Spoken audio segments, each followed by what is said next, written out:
الحمد لله نحمده ونستعينه ونستغفره ونؤمن به ونتوكل عليه ونعوذ بالله من شرور أنفسنا ومن سيئات أعمالنا من يهده الله فلا مضل له ومن يضلله فلا هادي له ونشهد أن لا إله إلا الله وحده لا شريك له ونشهد أن سيدنا وحبيبنا ومولانا محمدا عبده ورسوله صلى الله تعالى على خير خلقه محمد وآله وأصحابه أجمعين أما بعد فأعوذ بالله من الشيطان الرجيم بسم الله الرحمن الرحيم يا أيها الذين آمنوا كتب عليكم الصيام كما كتب على الذين من قبلكم لعلكم تتقون صدق الله مولانا العظيم وبلغنا رسوله النبي الكريم ونحن على ذلك لمن الشاهدين والشاكرين والحمد لله رب العالمين.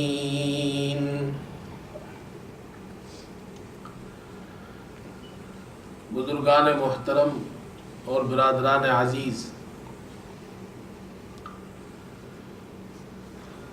رمضان کا مبارک مہینہ عن قریب شروع ہونے والا ہے۔ اللہ رب العزت ہم سب کو، تمام مسلمانوں کو رمضان کی خاص رحمتوں سے وافر مقدار میں حصہ نصیب فرمائے۔ آمین۔ رمضان کے روزوں کا اہتمام اور رات کو تراویح کا اہتمام ہمیں نصیب فرمائے۔ رمضان اللہ رب العزت نے اس امت کو یہ خاص مبارک مہینہ عطا فرمایا ہے، گویا یوں سمجھیے کہ یہ اللہ کی طرف سے ایک تحفہ اور انعام ہے ہمارے لیے۔ یہ وہ مہینہ ہے جس میں اللہ تعالیٰ کی خاص رحمتوں کا نزول ہوتا ہے۔ اللہ تعالیٰ اس ماہ مبارک میں جنت کے دروازوں کو کھول دیتا ہے، جہنم کے دروازوں کو بند کر دیتا ہے۔ اس مبارک مہینے میں اللہ تعالیٰ شیاطین کو، سرکش شیاطین کو اللہ تعالیٰ قید کر دیتا ہے تاکہ وہ اللہ کے بندوں کو تنگ نہ کرے۔ یہ وہ مہینہ ہے جس مہینے کا انتظار سرکار دو عالم صلی اللہ علیہ وسلم 2 ماہ قبل سے شروع فرما دیتے تھے۔ شعبان کا چاند دیکھتے تو حضرت صلی اللہ علیہ وسلم دعا فرماتے تھے، اللہم بارک لنا فی رجب و شعبان وبلغنا رمضان۔ اللہ تعالیٰ، اے اللہ ہمیں رجب اور شعبان میں برکتیں نصیب فرما اور ہمیں رمضان تک پہنچا دیجئے تاکہ ہم رمضان کی خاص رحمتوں سے، خاص برکتوں سے، رمضان کے روزوں سے، رمضان کی تراویح سے، اعتکاف سے، لیلۃ القدر میں جاگنے سے ہم نفع اور فائدہ اٹھا سکیں۔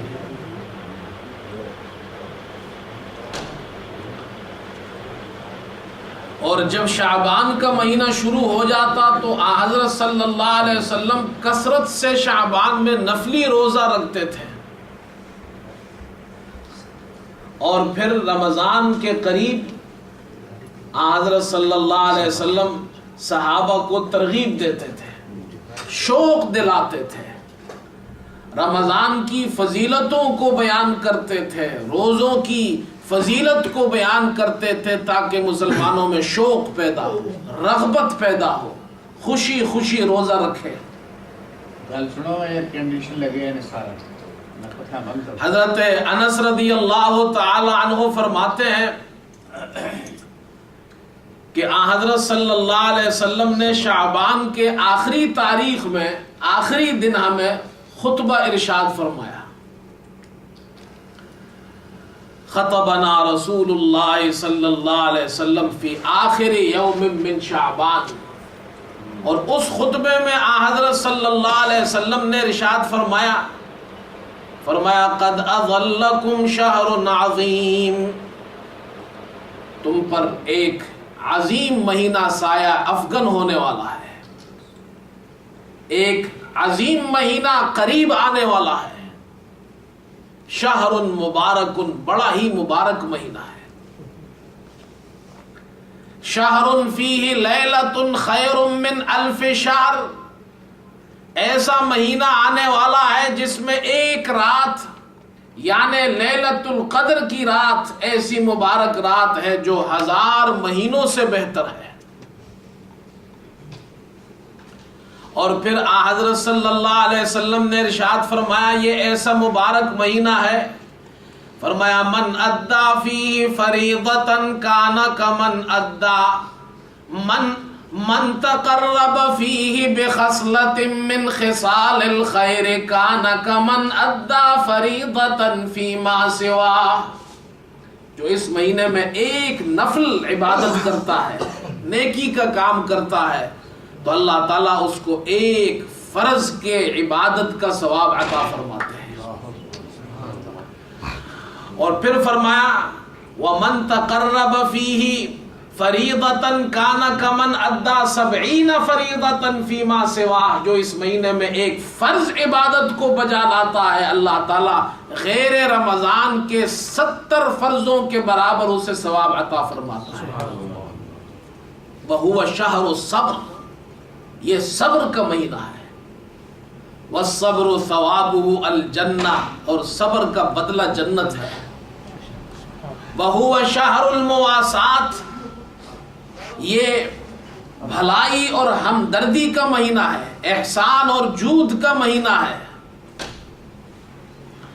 وَهُوَ شَهْرٌ يُزَادُ فِيهِ رِزْقُ الْمُؤْمِنِ، یہ ایسا مہینہ ہے جس میں مسلمان اور مومن کا رزق بڑھا دیا جاتا ہے۔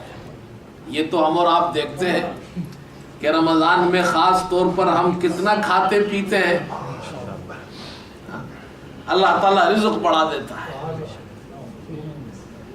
اور پھر حضرت صلی اللہ علیہ وسلم نے مسلمانوں کو ترغیب دی ہے کہ جب تم رمضان میں افطار کرتے ہو اللہ تعالیٰ تمہارا رزق بڑھا دیتا ہے، تم روزہ رکھتے ہو اللہ تعالیٰ نے تمہیں اپنے خاص رزق سے رزق عطا فرمایا ہے، تو تم دوسرے مسلمانوں کا بھی خیال رکھو۔ بہت سے مسلمان ایسے ہوں گے جو غریب ہوں گے، جن کے پاس کھانے پینے کو کچھ نہیں ہوگا، روزے کی حالت میں ہوں گے، افطار کا وقت آئے گا تو ان کے پاس افطار کے لیے کچھ نہ ہوگا، فرمایا ان کا خیال رکھو۔ اور پھر آپ نے فرمایا جو کسی ایک روزے دار کو افطار کراتا ہے اللہ تعالیٰ اس کے گناہوں کو بخش دیتا ہے، اور جہنم سے اللہ تعالیٰ اس کو خلاصی نصیب فرماتا ہے۔ وَكَانَ لَهُ مِنَ الْأَجْرِ مِثْلَ أَجْرِهِ مِنْ غَيْرِ أَنْ يَنْتَقِصَ مِنْ أَجْرِهِ شَيْءٍ، اگر کسی روزے دار کو آپ نے افطار کرایا، اس روزے دار کو اس کے روزے کا تو ثواب پورا ملے گا، اس کے ثواب میں اللہ تعالیٰ کمی نہیں کرے گا، لیکن روزہ افطار کرانے والے کو اللہ تعالیٰ اس شخص کے جس کو افطار کرایا گیا ہے اس کے پورے روزے کا ثواب عطا فرمائے گا۔ صحابہ اکرام تو سچے پکے مسلمان تھے، انہوں نے جب حضور پاک علیہ الصلوۃ والسلام سے یہ حدیث سنی کہ کسی مسلمان کو افطار کرانے سے اس کے روزے کا ثواب بھی مل جاتا ہے. اگر ایک مسلمان کو کرایا تو آپ کو 1 روزے کا ثواب ملا، 10 کو کرایا تو 10 روزے کا ثواب، 100 کو کرایا تو 100 کے روزے کا ثواب. تو صحابہ نے آپ سے یہ سوال کیا اور پوچھا لیس کلنا نجد ما نفطر به الصائم. اللہ کے رسول، ہم میں سے ہر آدمی کسی روزے دار کو افطار تو نہیں کرا سکتا، ہم میں سے بھی بہت سے غریب ہیں اور وہ چاہتے ہیں کہ وہ بھی ثواب حاصل کرے روزوں کا، لیکن وہ افطار کیسے کرائے؟ ان کے پاس وسعت نہیں ہے، گنجائش نہیں ہے. ہاں حضرت صلی اللہ علیہ وسلم نے ارشاد فرمایا یعطی اللہ هذا الثواب من فطر صائما على مذقة لبن او تمرة او شربة من ماء. یہ جو ثواب اگر تم لینا چاہتے ہو کہ دوسرے مسلمان کے روزے کا ثواب بھی تمہیں مل جائے تو اللہ تعالیٰ یہ ثواب زیادہ کھانا کھلانے پر صرف نہیں عطا فرماتا، بلکہ اگر کسی مسلمان کو تم نے 1 گھونٹ دودھ پلا دیا، 1 کھجور کا دانہ کھلا دیا اور پانی اسے پلا دیا تو اللہ تعالیٰ اس پر بھی تمہیں اس کے روزے کا ثواب عطا فرمائے گا. اور پھر آگے ارشاد فرمایا وَمَنْ أَشْبَعَ صَائِمًا سَقَاهُ اللَّهُ مِنْ حَوْضِهِ شَرْبَةً لَا يَظْمَأُ حَتَّى يَدْخُلَ الْجَنَّةِ. اور اگر کسی مسلمان کو پیٹ بھر کر آپ نے کھانا کھلایا، افطار کرایا، تو حضرت صلی اللہ علیہ وسلم نے ارشاد فرمایا اللہ تعالیٰ قیامت کے دن میرے حوض یعنی حوض کوثر سے اسے پانی پلائے گا جس کے پینے کی وجہ سے جنت میں داخل ہونے تک اسے پیاس نہیں لگے گی.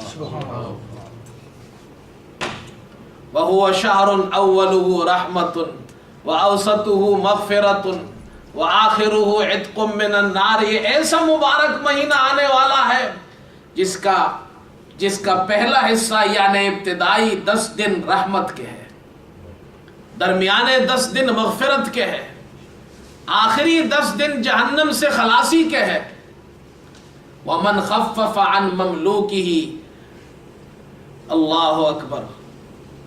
جو اپنے مملوک یعنی اپنے خادم پر، اپنے نوکر کے ساتھ اس مہینے کے اندر نرمی کرے گا تو اللہ تعالیٰ اس کی مغفرت فرما دے گا، اللہ تعالیٰ اس کے ساتھ نرمی کا معاملہ کرے گا. حضرت صلی اللہ علیہ وسلم نے ہمیں یہ شوق دلایا ہے، یہ فضیلت بیان کی ہے کہ تم رمضان کے روزوں کا اہتمام کرو. رمضان کی روزوں کی فضیلت، چنانچہ آپ نے ارشاد فرمایا من صام رمضان ایمانا و احتسابا غفر له ما تقدم من ذنبه. اگر کوئی مسلمان رمضان میں ایمان کے ساتھ ثواب کی نیت سے روزہ رکھتا ہے تو اللہ تعالیٰ اس کے گزشتہ سارے صغیرہ گناہ معاف کر دیتا ہے. پھر تراویح کی آپ صلی اللہ علیہ وسلم نے ہمیں ترغیب دلائی کہ تراویح کا اہتمام کرو. فرمایا من قام رمضان ایمانا و احتسابا غفر له ما تقدم من ذنبه.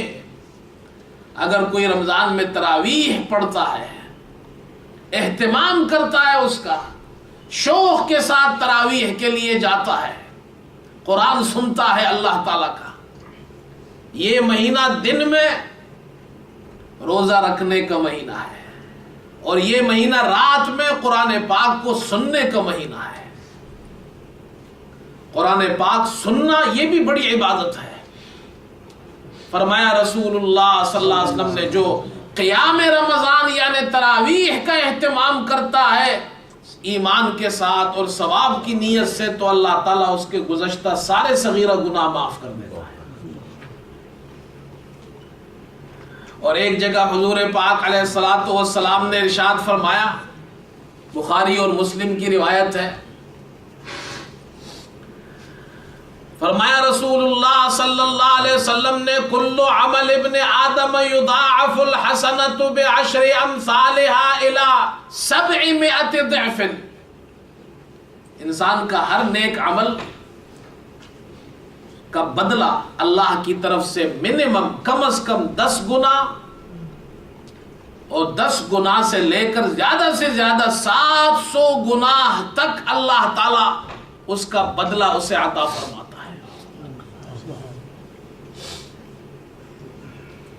لیکن فرمایا قال اللہ تعالی الا الصوم فانه لی وانا اجزی به، اللہ تعالیٰ نے ارشاد فرمایا ہر عمل کا بدلہ 10 گنا سے لے کر 700 گنا تک ہے، لیکن روزہ ایک ایسا عمل ہے، ایک ایسی نیک عبادت ہے کہ اللہ تعالیٰ نے ارشاد فرمایا کہ روزہ میرے لیے ہے، اس کا بدلہ میں ہی عطا فرماؤں گا۔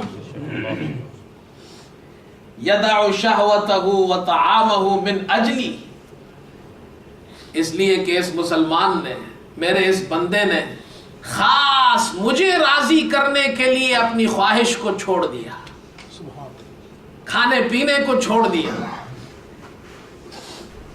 اور یہ اللہ تعالیٰ کا ارشاد ہے، یہ حدیث قدسی ہے۔ فرمایا لخلوف فم الصائم اطیب عند اللہ من ریح المسک، روزے دار جب روزے میں ہوتا ہے تو معدہ خالی ہونے کی وجہ سے اس کے منہ میں ایک بو پیدا ہو جاتی ہے، فرمایا یہ جو منہ کی بو ہے اور بدبو ہے اللہ کے یہاں مشک سے زیادہ پسندیدہ ہے۔ اللہ اکبر۔ اور اسی حدیث میں رسول اللہ صلی اللہ علیہ وسلم نے ایک جملہ یہ بھی ارشاد فرمایا جعل اللہ صیامہ فریضۃ وقیام لیلہ تطوعا، کہ اللہ تعالیٰ نے اس مہینے کے روزوں کو فرض فرمایا ہے، روزہ رکھو یہ فرض عبادت ہے، رات کی تراویح کو تطوع یعنی نفلی عبادت جو سنت ہے اس کو سنت بنایا ہے، دن میں تم فریضہ ادا کرو، رات کو اس سنت پر عمل کرو۔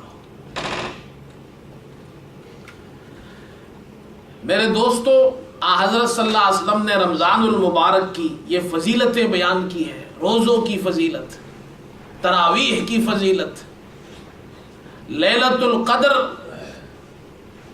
کے قیام کی فضیلت، اعتکاف کی فضیلت، تاکہ مسلمان اللہ تعالیٰ کی ان خاص رحمتوں کو حاصل کرنے والے ہوں۔ اس واسطے میرے دوستو رمضان کا اہتمام کرنا چاہیے، اسے اللہ کی طرف سے ایک تحفہ اور انعام سمجھنا چاہیے، یہ اللہ کی طرف سے رحمت ہے، ہمارے لیے زحمت نہیں ہے۔ اس واسطے میرے دوستو چھوٹی چھوٹی بیماریوں کی وجہ سے روزہ چھوڑ دینا بہت بڑی محرومی کی بات ہے، بد نصیبی کی بات ہے۔ ذرا سا بیمار ہوا تو روزہ چھوڑ دیا، اگر آپ بعد میں اس روزے کی قضا بھی کر لیں تب بھی وہ آپ کی ذمہ داری جو فرض تھا وہ تو پورا ہو جائے گا، لیکن یقین جانیے جو رمضان میں روزہ رکھنے کا ثواب ہے، رمضان میں ایک روزے کا جو ثواب ہے، بعد میں آپ ایک ہی روزہ رکھ کر اپنا فریضہ پورا کر لیں گے، لیکن وہ جو رمضان میں ایک روزہ رکھنے کا ثواب ہے، غیر رمضان میں ساری زندگی رکھی ہے، وہ ثواب آپ کو نہیں مل سکتا ہے، وہ ثواب آپ کو نہیں مل سکتا، فریضہ پورا ہو جائے گا۔ ثواب اگر آپ 100 سال تک بھی روزہ رکھے، یقین جانیے رمضان کے ایک روزے کا ثواب 100 سال کے غیر رمضان کے روزوں کا ثواب برابر نہیں ہو سکتے۔ چھوٹی چھوٹی بات پر روزہ چھوڑ دینا، روزہ نہ رکھنا۔ اور ایک مسئلہ بھی سمجھ لیجئے، بعض لوگ بیمار ہو جاتے ہیں، رمضان میں بیمار ہو گئے اور انہوں نے کہیں یہ مسئلہ سن لیا ہے کہ فدیہ دے دو تو بس آپ کو روزہ رکھنے کی ضرورت نہیں ہے۔ اس بات کو سمجھ لیجئے، رمضان کا روزہ ہر مسلمان بالغ عاقل مرد اور عورت پر اللہ نے فرض کیا ہے. کتب علیکم الصیام، اللہ تعالیٰ نے رمضان کے روزوں کو فرض کیا ہے. ہاں اللہ تعالیٰ نے یہ فرمایا فمن کان منکم مریضا او علی سفر فعدۃ من ایام اخر، کوئی بیمار ہو یعنی روزہ نہ رکھ سکتا ہو، اتنا بیمار ہو یا مسافر ہے اور وہ روزہ نہیں رکھتا، تو رمضان کے بعد وہ روزے رکھے، ان کی قضا کرے. اب یہ مسئلہ کہاں سے بنا لیا کہ جی آپ بیمار ہو گئے تو آپ فدیہ دے دیں، آپ کو روزہ رکھنے کی ضرورت نہیں. یاد رکھیے فدیہ رمضان کے روزوں کا ہر آدمی کے لیے نہیں ہے. فدیہ اس کے لیے ہے کہ جو روزہ رکھ ہی نہ سکتا ہو، جس کو شیخ فانی کہتے ہیں، اتنی عمر بڑھاپے تک پہنچ گیا کہ اب وہ اتنا کمزور ہو چکا ہے، لاغر ہو چکا ہے. مثال کے طور پر 100 سال کا ایک 100 سال کے ایک بزرگ ہے، اتنے بیمار، اتنے کمزور، اب ان میں روزہ رکھنے کی طاقت ہی نہیں. اس کو عربی زبان میں کہتے ہیں شیخ فانی. اب وہ بیمار ہے، کمزور ہے، اس کی بیماری، اس کی کمزوری پرماننٹ ہے، ٹیمپرری نہیں ہے، پرماننٹ کمزور ہے، پرماننٹ بیمار ہے. ایسے شخص کے لیے کہ جو روزہ رکھ ہی نہیں سکتا ہے، اس کو حکم ہے کہ تم روزہ نہیں رکھ سکتے تو فدیہ دو. ہر ایک روزے کا فدیہ، 30 روزے ہیں تو 30 روزوں کا فدیہ، 29 ہے تو 29 روزوں کا فدیہ. ایک روزے کا فدیہ اتنا ہی ہے جتنا ہم صدقہ فطر دیتے ہیں. اگر وہ 2 پاؤنڈ ہے تو 30 روزوں کے کتنے ہو گئے؟ 60. اگر 3 ہے تو 90 ہو جائیں گے. لیکن ایک آدمی بیمار ہے یا ایک خاتون بیمار ہے، رمضان کے مہینے میں وہ روزہ نہیں رکھ سکتے ہیں، اور یہ بیماری ایسی ہے جو پرماننٹ بیماری نہیں ہے، ٹیمپرری بیماری ہے، کسی وجہ سے وہ روزہ نہیں رکھ سکتا، اس کے لیے یہ حکم نہیں ہے وہ فدیہ دے، بلکہ وہ رمضان گزر جائے تو رمضان کے گزرنے کے بعد پھر ان روزوں کی قضا کرنی پڑے گی اسے. ایک مسئلہ اور بھی سمجھ لیجئے. ایک آدمی بیمار ہو گیا اور اتنا بیمار ہوا کہ نا امید ہو گیا اب صحت مند ہونے سے. اب وہ اس حکم میں چلا گیا کہ یہ فدیہ دے دیا کرے، اس لیے کہ اس کی بیماری پرماننٹ ہے، مستقل ایک بیمار ہے، اتنا بیمار ہے کہ وہ روزہ رکھنے کی کنڈیشن میں نہیں ہے. اب وہ اس حکم میں آ گیا کہ تم فدیہ دے دو. 5 سال بیمار رہا مثال کے طور پر، 10 سال بیمار رہا، 2 سال بیمار رہا، لیکن اللہ تعالیٰ کی قدرت سے، اللہ تعالیٰ کی رحمت سے کوئی چیز بعید تو نہیں ہے. اللہ تعالیٰ نے اسے مدت کے بعد پھر صحت مند کر دیا. میں آپ کو ایک چھوٹا سا قصہ سناؤں. ہمارے ایک دوست تھے، ان کے ایک رشتہ دار تھے، بیمار ہو گئے اور اتنے بیمار ہو گئے کہ نا امید ہو گئے کہ اب یہ دنیا سے جناب کیا تشریف لے جانے والے ہیں. بڑی عمر کے تھے، بزرگ تھے.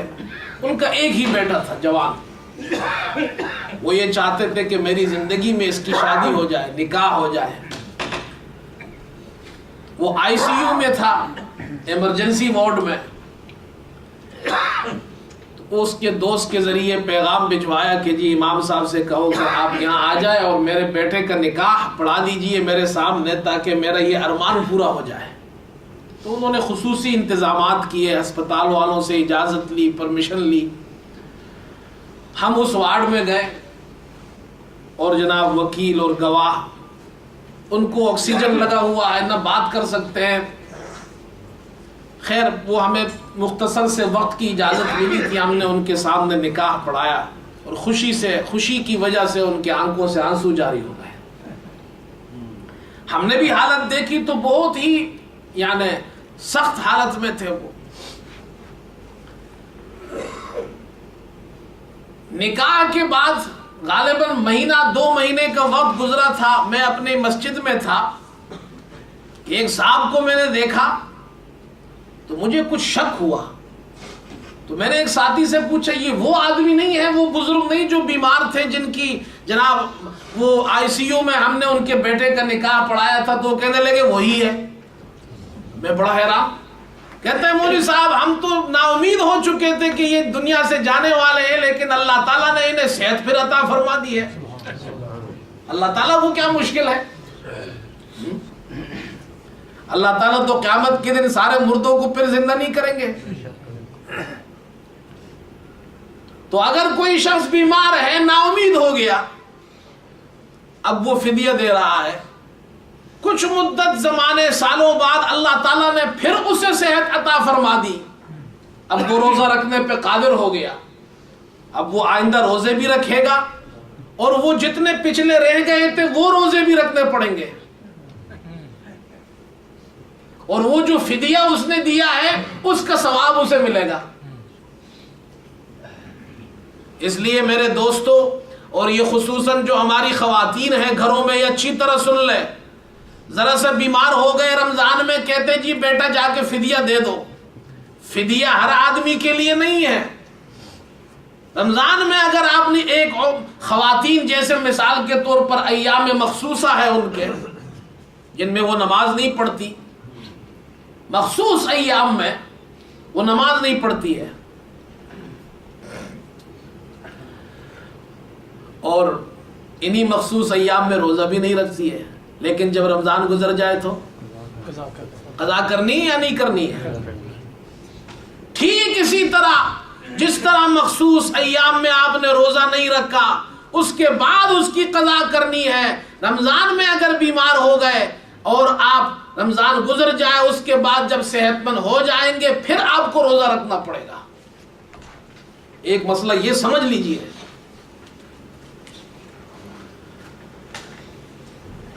دوسری بات وہ بھی جو اہم اور رمضان سے متعلق ہے, روزے سے متعلق ہے, وہ یہ ہے کہ جب آپ سحری کرتے ہیں, یہ ٹائم ٹیبل ہے ہمارے پاس, بہت سے مسلمان ایسے ہیں جو سحری بند کرتے آذان پر. یاد رکھیے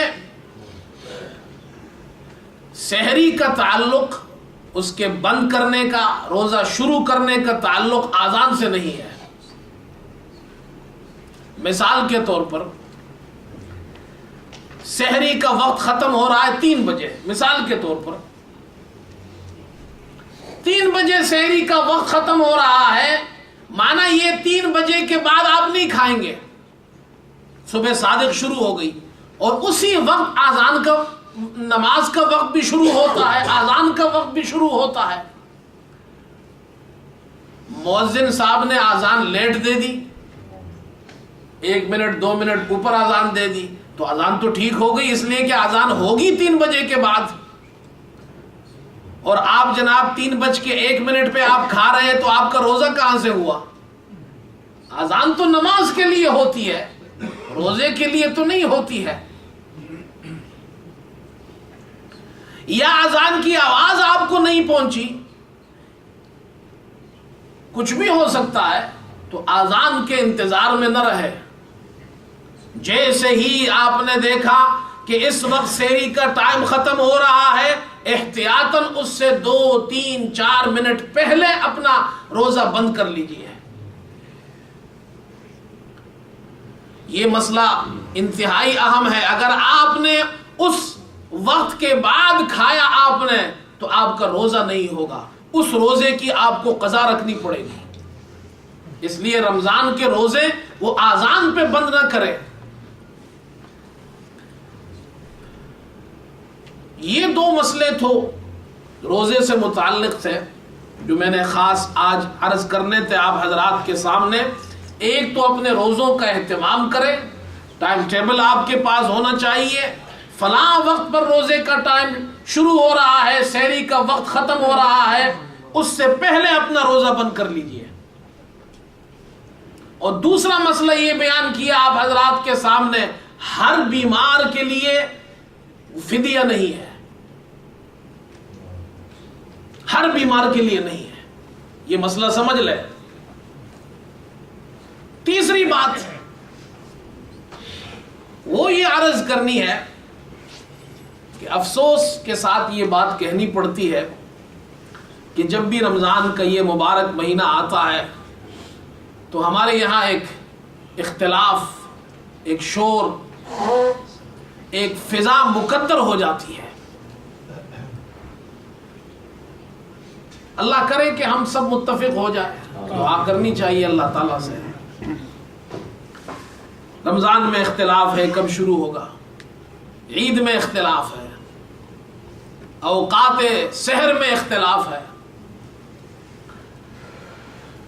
اس سے متعلق میں چند باتیں عرض کرنا چاہتا ہوں، اور میرا مقصود کوئی ڈسپیوٹ اور اختلاف کمیونٹی میں پیدا کرنا نہیں ہے۔ میں ہمیشہ یہ کہا کرتا ہوں کہ آپ کو جس عالم پر، بشرطے کہ وہ عالم ہو، مسئلہ جانتا ہو، اس کی تحقیق ہو اس مسئلے پر، جیسے ہمارے یہاں الحمدللہ حضرت مولانا جمیل صاحب ہے، وہ ان مسائل میں ان کی اپنی تحقیق ہے، عالم دین ہے وہ، اور انہوں نے بہت محنت کی ہے اور دلائل کے ساتھ یہ ساری باتیں وہ بیان کرتے ہیں۔ تو ہم سب نے ان کی باتیں سنی، سمجھ میں بھی آئی ہمیں،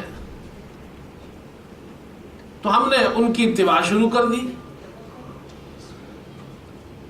کہ ان کی باتیں ٹھیک ہے۔ اگر کوئی عالم دین ہے، کوئی محقق ہے، آپ کو ان کی بات سمجھ میں آتی ہے، ان کی اتباع کرتے ہیں آپ، تو کیجئے، آپ کوئی بھی ہو، کوئی اور حضرت ہو، کوئی اور عالم ہو، آپ کو جو صحیح لگے، لیکن آپ کی تحقیق، آپ کی ذمہ داری ہے کہ آپ حق کی تلاش ضرور کریں۔ تلاش حق جتنا آپ کر سکتے ہیں وہ آپ کیجئے، پھر آپ کسی عالم کی بات مان لیں، کسی کی بھی مان لیں، ضروری نہیں کہ ہماری ہی مانیں، ہم آپ کو فورس نہیں کرتے ہیں۔ اس ملک میں تو ویسے بھی آپ کسی کو فورس نہیں کر سکتے ہیں، مولوی بیچارہ کسی کو کیا فورس کرے گا۔ یہ مسئلہ سمجھ گئے بھائی؟ لیکن یہ نہیں ہے، یہ مسئلہ سمجھ لے، ابھی نماز سے پہلے ہم بات کر رہے تھے، یہ نہ ہو کہ جی جہاں میرا فائدہ ہو میں وہاں کی بات مانوں گا، یہ فائدے والی بات نہ ہو کہ جی وہ آج ہم لیٹ ہو گئے تو اس فلاں مسجد پہ ہم سحری کر لیتے ہیں، اور آج ہم جلدی اٹھے تو اس مسجد پہ نہیں، ایسا یہ تو پھر کھیل ہو گیا نا، ایسا نہ کرے۔ جو آپ کو صحیح تحقیق، اپنی ذمہ داری پوری کرے، تلاش حق، اس کے بعد پھر آپ جانے، آپ کا کام جانے۔ یہ تو ایک مسئلہ میں نے عرض کر دیا، اس لیے کہ ہم کمیونٹی میں اختلاف نہیں چاہتے ہیں، ہم نہیں چاہتے کہ رمضان کے مہینے میں ہم اپنے روزے خراب کریں اور فضول ان چیزوں میں بحث کر کے اپنا وقت ضائع کریں۔ بس ایک فیصلہ کر لیجئے آپ کہ مجھے فلاں عالم پر اعتماد ہے، میں ان کی بات مانتا ہوں، آپ مانیے ان کی بات ختم ہو گئی، اس چیپٹر کو کلوز کر دیں اور اپنا روزہ رکھیں، قرآن شریف پڑھیں، نماز پڑھیں۔ اللہ تعالیٰ نے ہمیں یہاں پہ وسعت دی ہے۔ میں آپ سے دوبارہ یہ بات عرض کرتا ہوں، میں نے اس دن درس میں بھی کی تھی، آج بھی حدیث سنائی، کسی کو آپ روزہ افطار کرائیں گے، اس کے روزے کا ثواب آپ کو ملے گا۔ اللہ تعالیٰ نے ہمیں یہاں پہ وسعت دی ہے، گنجائش دی ہے۔ غریب مسلمان بہت سے ہمارے اپنے ملک پاکستان میں، دوسرے جگہ ایسے مسلمان ہیں جن کے پاس پینے کو پانی نہیں ہوتا ہے، ان کی مدد کیجیے، بجائے اس کے کہ ہم چاند پر ہو ٹائم ٹیبل پر اپنا جناب وقت ضائع کریں۔ قرآن شریف پڑھو، عبادت کرو، اللہ تعالیٰ نے توفیق دی ہے، 5 پاؤنڈ 10 پاؤنڈ 100 پاؤنڈ بھیج دو وہاں غریبوں کے لیے کہ وہ بھی روزہ افطار کریں۔ ان کا بھی کچھ جناب، ان بیچاروں کے پاس تو ان باتوں کے لیے وقت نہیں ہے یاد رکھیے ہماری یہاں ایک کہاوت ہے، جب پیٹ بھرا ہو تو بھرا ہوا پیٹ فارسی بولتا ہے۔ ہم اس لیے یہ فضول باتوں میں بٹے ہوئے ہیں اور اپنا وقت ضائع کرتے ہیں کہ ہمارے پیٹ بھرے ہوئے ہیں۔ اگر ہمارا پیٹ خالی ہوتا تو نہ ہم چاند پہ بحث کرتے نہ ٹائم ٹیبل پہ بحث کرتے ہیں۔ ہم بھرے ہوئے ہیں، پیٹ بھرا ہوا ہو تو پھر کیا بولتا ہے؟ تو یہ فارسی بولنا چھوڑ دے۔ یہ جو ہم ٹائم ضائع کرتے ہیں، اس ٹائم ضائع کرنے کو چھوڑ دیں۔ آپ کو جس پہ اعتماد ہے عالم پر، اس عالم کی بات مانی ہے۔ بات سمجھ گئے بھائی؟ اب آئیے اس مسئلے کی طرف۔ اس دن بھی ہماری ایک میٹنگ تھی، میں مختصراً عرض کر دیتا ہوں تاکہ آپ حضرات کو بھی کچھ معلومات ہو جائے کہ یہ اختلاف ہے کیوں۔ حضرت صلی اللہ علیہ وسلم کی حدیث ہے، صحیح حدیث ہے، بخاری میں بھی ہے اور مسلم میں بھی ہے۔ آپ نے ارشاد فرمایا صوموا لرؤیتہ وافطروا لرؤیتہ، چاند دیکھ کر رمضان کا روزہ رکھو، چاند دیکھ کر روزہ ختم کرو اور عید کرو۔ فَإِنْ غُمَّ عَلَيْكُمْ فَأَكْمِلُوا عِدَّةَ شَعْبَانَ 30 يَوْمًا، اگر بادل ہو اور چاند نظر نہ آئے تو شعبان کے 30 دن پورے کرو، اس لیے کہ مہینہ 29 کا بھی ہو سکتا ہے، اور اگر 29 پورے ہو جائے اور چاند نظر نہ آئے تو اگلا دن شعبان کا 30واں ہوگا، اس کے بعد رمضان یقینی ہوگا۔ یہ اس رمضان کے آغاز اور رمضان کے اختتام اور عید الفطر کے آغاز میں یہ حدیث نص ہے۔ نص، نون اور صاد، نص۔ نص کا معنی کیا ہے؟ نص اس کو کہتے ہیں کہ قرآن کریم میں اللہ تعالیٰ کا کوئی حکم ہو، وہ ہمارے لیے نص ہے، قطعی بات ہے، وہ یقینی بات ہے، وہ اس کو منصوص کہتے ہیں۔ وہ قطعی چیز ہوتی ہے، پکی یقینی چیز ہوتی ہے۔ اسی طرح حدیث میں صحیح حدیث سے کوئی چیز ثابت ہو، ہم کہتے ہیں یہ منصوص ہے، یہ قطعی بات ہے، اس میں کوئی شک کی گنجائش نہیں ہے۔ اب یہاں پر چونکہ موسم کی وجہ سے چاند نظر نہیں آتا، اب جب چاند نظر نہیں آتا تو اب کیا کریں؟ جہاں پر چاند نظر نہ آئے، اب یہاں پہ یہ بھی کر سکتے ہیں، آپ شعبان کے 30 پورے کریں، اس کے بعد پھر رمضان شروع کریں۔ آگے جو باتیں ہیں، جتنی بھی یہاں پر جو آپشنز ہیں، مثال کے طور پر کسی اسلامی ملک کو فالو کرنا، یہ ایک آپشن ہے جس پر عمل ہوتا ہے، اور جو ماہرین فلکیات ہیں آبزرویٹری پر، اس پر جناب حساب کتاب کر کے رمضان شروع کرنا، یہ ساری چیزیں، ان چیزوں کو ہم منسوخ نہیں کہتے ہیں سوائے اس حدیث کے۔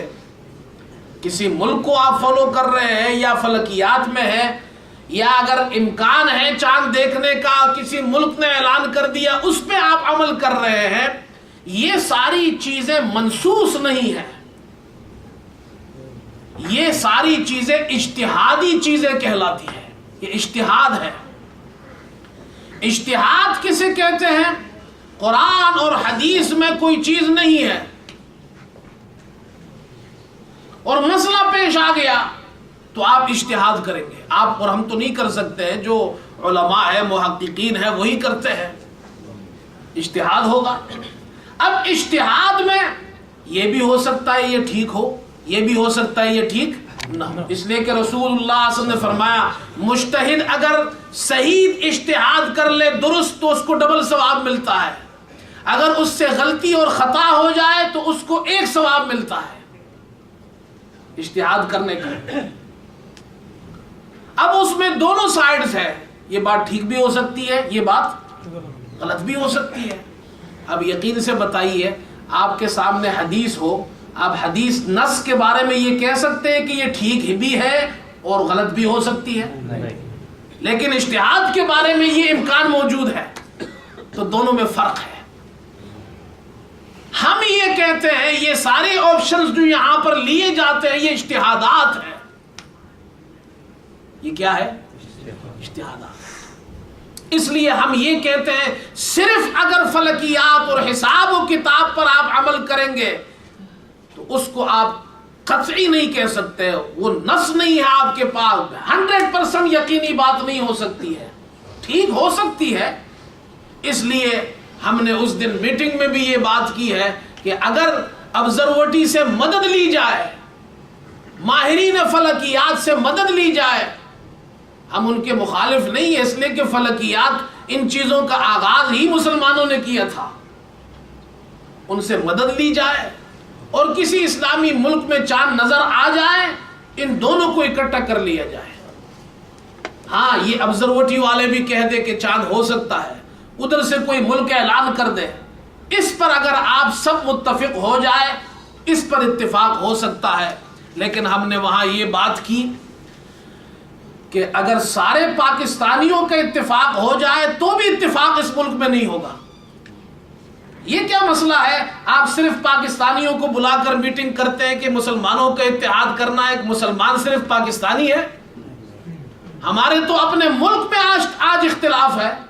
آج میں ابھی ان کو ایک خبر دکھا رہا تھا, مجھے ابھی ایک جناب کیا ہے وہ موبائل پہ ایک میسج آیا ہے. انہوں نے ایک مجھے ایکسپریس نیوز کی خبر دی ہے, اور جناب پاکستان کے اندر کراچی میں محکمہ موسمیات, یہ ایکسپریس نیوز کی خبر ہے, محکمہ موسمیات اور جامعہ کراچی یونیورسٹی, یہ دونوں ادارے علماء کے نہیں ہیں. محکمہ موسمیات میں مفتی صاحب نہیں ہوتے ہیں, اور کراچی یونیورسٹی میں سارے پڑھے لکھے جناب پروفیسرز اور سائنسدان ہوتے ہیں. ان دونوں انسٹیٹیوشنز میں اختلاف ہو گیا ہے. یہ ابھی تازہ خبر ہے, کل رات مجھے ملی ہے. جامعہ کراچی یونیورسٹی کی تحقیق یہ ہے کہ 9 جولائی کو چاند نظر آ سکتا ہے. محکمہ موسمیات کی تحقیق یہ ہے کہ نظر نہیں آ سکتا ہے, 10 جولائی کو نظر آئے گا. اختلاف ہو گیا. تو فلکیات میں بھی اختلاف ہو جاتا ہے, سائنسدانوں میں بھی اختلاف ہو جاتا ہے. آپ میری بات سمجھ رہے ہیں یا میں ویسے ہی کچھ کہہ رہا ہوں؟ ہم نے یہ کہا کہ جناب صرف پاکستانیوں تو آپس میں اتحاد نہیں ہے. ہمارے اتفاق کرنے سے اتفاق نہیں ہوگا. اس مسجد میں ہمارے صرف پاکستانی آتے ہیں, بولو بھائی, یہاں عربز آتے ہیں, افریقی ممالک کے لوگ آتے ہیں, یہاں پر بنگلہ دیش کے لوگ ہیں, یہاں پر جناب کیا ہے افغانستان کے لوگ ہیں, 5-6 کمیونٹی, ہر گجراتی کمیونٹی ہے, ہر شہر میں یہ 5-6 کمیونٹیز رہتی ہے. اگر سارے پاکستانی آبزرویٹری پہ متفق ہو بھی جائے تو بھی جناب ایک مسجد میں اتفاق نہیں ہو سکتا. ہم نے یہ مسئلہ اٹھایا کہ نہیں, پاکستانیوں کا اتفاق نہیں, مسلمانوں کا اتفاق کیجیے. سارے مسلمانوں کا اتفاق ہوگا تو پھر کسی ایک مسئلے پر ایک کمیٹی بنائی جائے, ایک بورڈ بنایا جائے جس میں ہر کمیونٹی کے ماہرین فلکیات بھی ہو, اس میں علماء بھی ہو. ان کی ایک ٹیم بورڈ بنائی جائے, ان پر اتفاق کیا جائے کہ وہ جو اعلان کریں گے ہمیں منظور ہے.